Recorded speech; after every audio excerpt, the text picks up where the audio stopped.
রাধে রাধে বন্ধুরা, কালকে আমাদের জীবনে ছিল বিশেষ একদিন।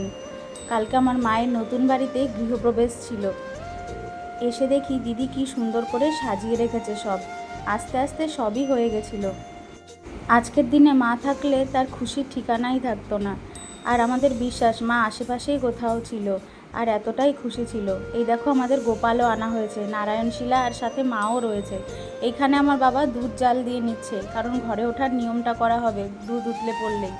তারপরে আমি আস্তে আস্তে আগের কুলো নিয়ে ঘোরার সব নিয়ম টিয়ম সব হয়ে গেছিলো। এরপর আমার বাবা এসে পুজোয় বসলো, সাথে দিদিও বসেছে। আর এইখানে একটা মজার ব্যাপার হয়েছে যে কুমড়োর এই ছোট্ট গ্যাড়াটাকে আমরা ভেবেছি সবুজ পেঁয়াজ, তাই মনা এনে ভালো করে দেখাচ্ছিল। আর একটা ভালো জিনিস এই যে মনাও কিন্তু আজকের দিনে উপোস করেছিল, ছোট মানুষ তাও।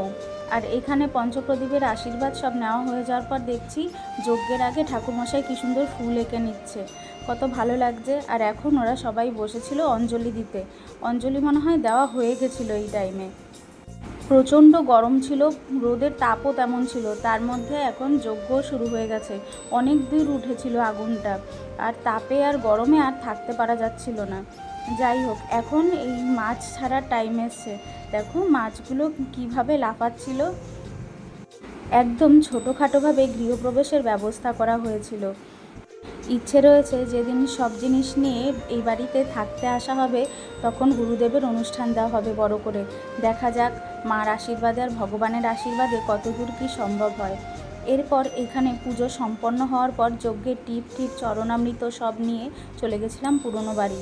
ওখানে খাওয়া দাওয়া করে একটু রেস্ট নিয়ে বিকেলবেলায় যখন নতুন বাড়ি যাব, তখন দেখি মার গাছগুলোয় কী সুন্দর ফুল ফুটেছে, এখানে আনারসও হয়েছে, মা নিজের হাতে লাগিয়েছিল সব।